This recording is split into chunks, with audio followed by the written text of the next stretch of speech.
extra flowers for the lady. Oh, they're lovely. Yes. I just put them in water. Oh, come through. Oh, thanks. What I called about was this mate of yours, Peter... Oh, Buckley. Oh, yeah, that's it. Any joy? No. Eh? He's gone off the idea. Well, we've still got a few now. For a reason. You what? He's heard about this house round the corner being converted into one of them homes. Oh, what homes? Backward kids or something. Like hell it It's is. a fact. He's got it wrong. I've checked. Sit down, sit down. Now, the Mentally Handicapped Society or something, they've applied to the council for change of use. Well, we can soon put the knockers on that. Well, I don't see how. Nip it in the bud. It's gone further than that already. How do you know? Sharon Metcalf, been doing the bulldozing. Sharon? What's it to her? Oh, apparently she's taken up the cause in a big way, canvassing, getting people on her side. Who? Anybody with clout. David Hunter, for one. Well, two can play at that game. You should blow, can I? Yeah. Yeah, I've been counting my chickens on this one. Oh, yes. I mean, laid out the money and I want to see it back. Plus, drops into place, doesn't it? People falling out. Hi, Edgar. Well, it's Percy Dobson here. Hey, how about a drink at the motel in, say, what, half an hour? Fair enough. Look, let's make a bit of a session of it. OK? Right. Cheerio now. Summoning the might of local government? You have to, haven't you? That's what friends are for. Mentally handicapped? Who the hell dreamt that one up? They have to live somewhere, Mr. Dobson. Granted. Granted, I couldn't agree with you more, but away from people. That's where they belong. That's where they'd be happy. Stands to reason. Hey, if this lot goes through, it's going to cost me, Kevin. And if it costs me, it'll cost you. 6 flats standing empty is no joke. I'd better work on David Hunter, haven't I? Aye. A couple of drinks with the boys, and I'll give him a call, I think. And it wouldn't do any harm for you to work on Sharon Metcalf. If she goes lowering the tone of the neighbourhood, we're up a gum tree. But I'll tell you something, hell of a lot of people be on our side over this. Cheerio, then. I'll maybe give you a buzz later if I come up with anything. Well, thanks again for the flowers. Oh, it was a pleasure. And you look after your little self, do you hear? It won't be long now, eh? Cheerio, Mr. Dobson. Oh, there you go. Thanks. Well, I think that's disgusting. I really do. Depriving mentally... Yeah, well- Well, don't you? Well, sure, but I can see his point of view, too. He's got a hell of a lot tied up in it. Oh, money, yes. But they've got their lives to lead, haven't they? As normally as they can, that's what they want. Well, he can't do anything, can he? I don't know. If anybody can put a stop to it, it'll be old Percy.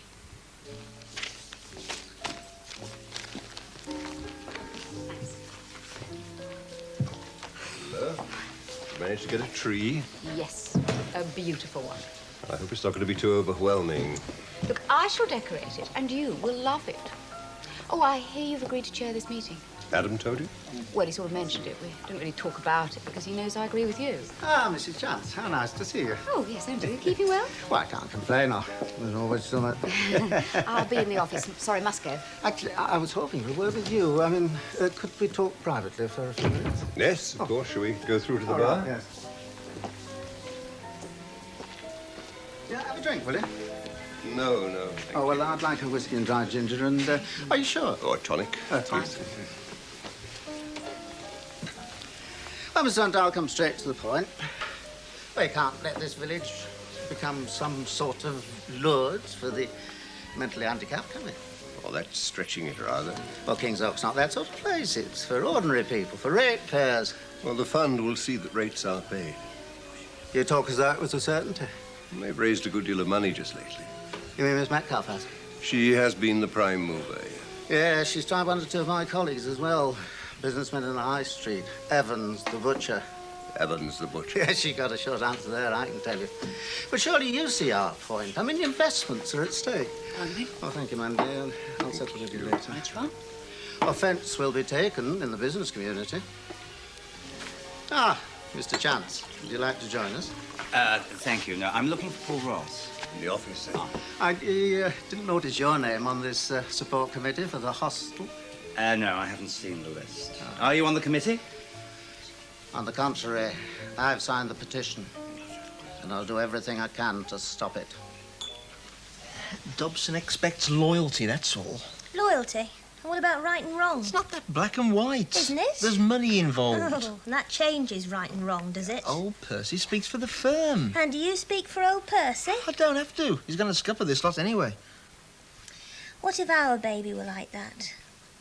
Oh, it's not going to be all the tests. So we've been lucky. You shouldn't think about that. Not now. You can't, really. Those people in the home, they were somebody's babies once.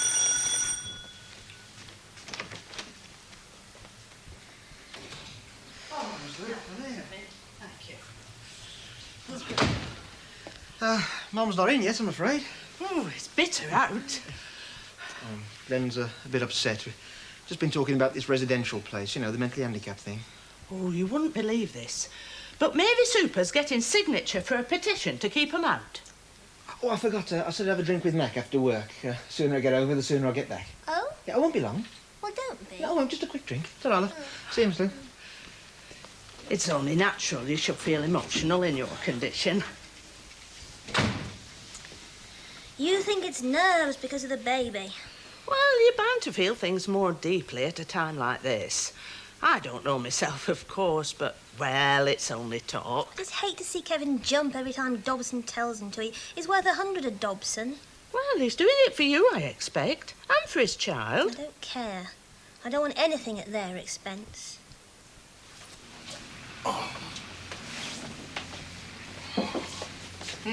Fancy a drink? I'll have to be a quick one. Yeah, hang on. I've got to fill this out first, though. Hey, Sid didn't have much to say for himself, did he? It's probably fagged out. Does his overtime just to get out from under Maeve's thumb. Didn't realise they had that kind of relationship. They haven't. Maeve's got that kind of thumb. No, he comes in and does his work and then goes home and seals envelopes for that handicap thing of hers. Yeah, Doris was saying something about that. She's on the residence committee or something. Oh, trust Sharon. You know, a week ago, we never even thought they'd get that place. And now it's the row of the month. Yeah, could be. Once Sharon gets going, there's no peace, mate. Look, I came over here to forget about it. What's it got to do with you any road? You know the conversion job I told you about on Aldridge Road? Mm. We've had 2 buyers drop out already. So they are right. The residence group with the property values. In our particular case, yeah. Just hope it all blows over. I don't get it. You know, Benny and Sharon went over there just a couple of days ago. I had a look at one in Castlewych, built a couple of years ago. Said it's no big deal. So you're for it, then? Oh, it's nothing to do with me, mate. I spend me time here just keeping Sharon and Sid apart. I get home, just stop Benny from losing his temper. Maeve knows how he feels about it, but she still goes on.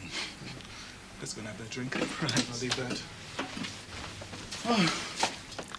Your mum sounded pretty desperate when she asked me over. I wouldn't have come, but I could see how low she was. And she told me he'd gone, Mr. Latchford. You didn't like him, did you? Well, I didn't know him as a person, really. Didn't know much about him either way. But I did think that... Well, I think it's too soon after your dad for Kath to be thinking about settling down again. I couldn't wait to get shot of him. But now he's gone and seen the way Mum is, I think I might have been better leaving well alone. Well, you've got to remember, she's feeling the loss of your dad just now, you know. The thing is, she keeps thinking she's going to see Latchford again. And the way he went off, it's very unlikely, but she's sure it's not over. Well, she probably just wants to be not alone again. I didn't know what I had with Tom until I lost him. I remember this terrible hollow feeling and wondering whether I was going to be on my own forever. Everything I say seems to be the wrong thing. Do you know, I ended up feeling sorry for him. Well, that's sad, because do you know something else? When she was with him, she did nothing but worry about how you felt about it and what effect it was having on you. She so much wanted you to like him. He told me that before he went. Didn't help my guilt at all. I just wish she'd never met him.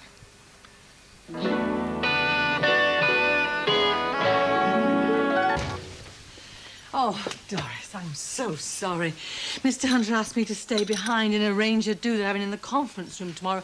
I got so wrapped up in what I was doing. Oh, it doesn't matter, Kath. Glenda kept me company. I've been hearing all about the preparations. Oh, yeah. I expect she's shown you the nursery, has she? Oh, yes, lovely. Yeah.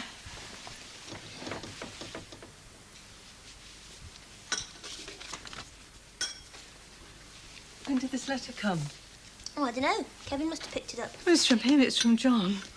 Are you sure? In postmark, look, Watford. I mean, who else do we know in Watford? That must be where he is. Mum, are you sure you want to open it now? I told you he'd write, didn't I? I told you. I said I'd have him up for the weekend. Nice. Let's get some newspaper, some notepaper and envelopes tomorrow. Dear Kathy. Yeah, he is in Watford. Yes, he's fine. Yes, he seems to have fallen on his feet, all right. He's got a contract for a garage group already. He says the digs are fine, nearly as good as he got here. He's sorry he went off so quickly, but...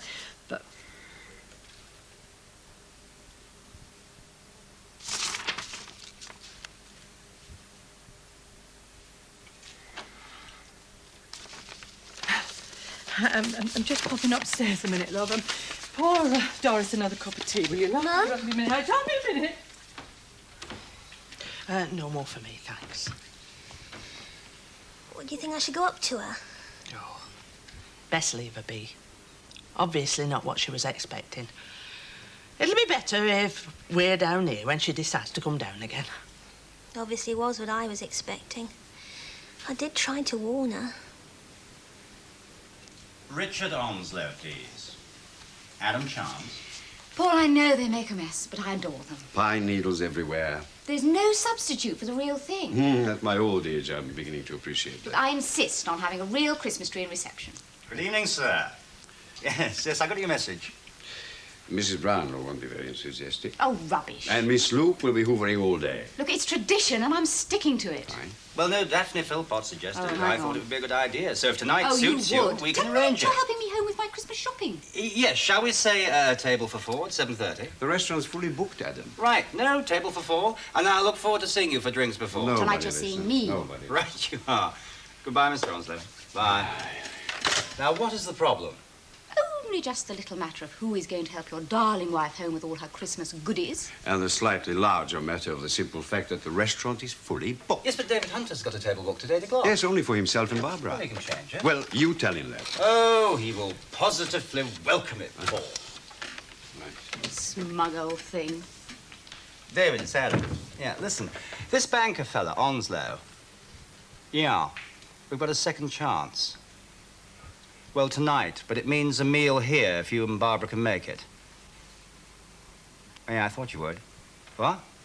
Ah, no, ways and means. I'll fill you in when I see you. Cheers. Told you. Well, you still haven't told me who is going to help me home with all my Christmas presents, Rent a Santa. It's no good. I can't sit here while Mum's upstairs breaking her heart. I'll try and coax her down. She probably just wants to be alone. Get to bed, even. Ask her if she wants me to go, love. I shall quite understand if she does. If she wants anything or anybody, it won't be me. Not this time. Where's your mum? Upstairs. Crying her eyes out, I think. Oh, so the letter was from John. Yeah. I was going to see if there's anything I could do. She must have been expecting it. Well, she just started to read it and then rushed upstairs. Seeing it in black and white, I suppose. Yeah, I'd better go up. Oh, I don't know. It never rains round here lately unless it pours. Oh, Mum, come and sit down. Don't now, don't fall. There's a double brandy in the cup. Drink, I'm all right. Don't be so silly. I'm just silly. Oh, what you must think of me. You have a little chat with Miss Luke and we'll make you a nice cup of tea, eh? No, hang on a bit. I want to share this. I think I owe you an explanation, really. You see, he says that if he loved me, how was it he found it so easy to walk away? He says he asks himself a lot of questions he can't answer. He says that he had no right to take me away from you and Kevin and the baby, and that if I had gone, I wouldn't have been happy. I would have wanted to come back every other weekend and wanting the best of both worlds. And no way would you've let me do that. I suppose in a way it would have been madness, wouldn't it? Seeing as he had so little to offer. He says that I'm not to blame you. His going was just his business head taking over. Well, he said that before he went, but I didn't think you'd believe me. And I didn't know how to tell you anyway when we couldn't even talk about him. But, Mum, you can't leave it like this. So many things you haven't said, not even goodbye. Oh, this is goodbye, love. I can't even reply. Why? There's no address, purposely. Well, you could contact him through his firm, surely. Motoring something, Manchester, no. David Hunt. Better not, love, no. I think he's made it pretty clear here, really. You must have known it was over. Yeah, I think I did, love, yes. But I just didn't want to admit it, even to myself, and least of all to you. I just prayed that I'd hear why. Now that I have, I wish I hadn't, because I think it spoiled what was good in a way. Kevin and me will make that tea, eh? Oh, thanks for waiting, Doris. I feel awful you hanging about like that. Well, I'm only sorry there's nothing I could say or do. But I could see Glenda felt bad about it, so the least I could do was wait with her. Well, you've done what you can, just waiting. It's over now, Doris. I do miss Arthur, Doris, I really do. I've known that all along, Kath, and so has Glenda. Maybe he did too. What? Missed his wife, you mean? Maybe that's what we had in common. OK. If you'd like to wait in the bar, I'll bring the message through later. Thank you. A little notice wouldn't have gone amiss. Yes, well, he only phoned through 5 minutes ago to confirm. I thought you'd be in favour. Well, of course I am. I mean, well, it was a wee bit delicate, wasn't it? Well, it wasn't our second stab. Yes, well, mine. Well, it's team spirit, David. I mean, it was only luck that I was at the golf club last night to receive my official membership, and Daphne Philpotts was there, bending the ear off this fella Onslow. I was introduced, name rang a bell. I said we were interested in their business, and gushing Daphne swept all before her. So, if you and Barbara could have a meal tonight, I mean, it should be a formality. Good. Well done. Oh, no, this is down to Daphne. And you being in the right place at the right time. With the right people, luck. Even so. Yes, even so. Paul? Mm-hmm? You haven't seen my wife anywhere, have you? Gone home? Oh, she could have waited half an hour. Well, she said she got fed up waiting for you. Oh, charming. Ain't that charming? I've only been married a month, and she goes off without me. She'll be sorry.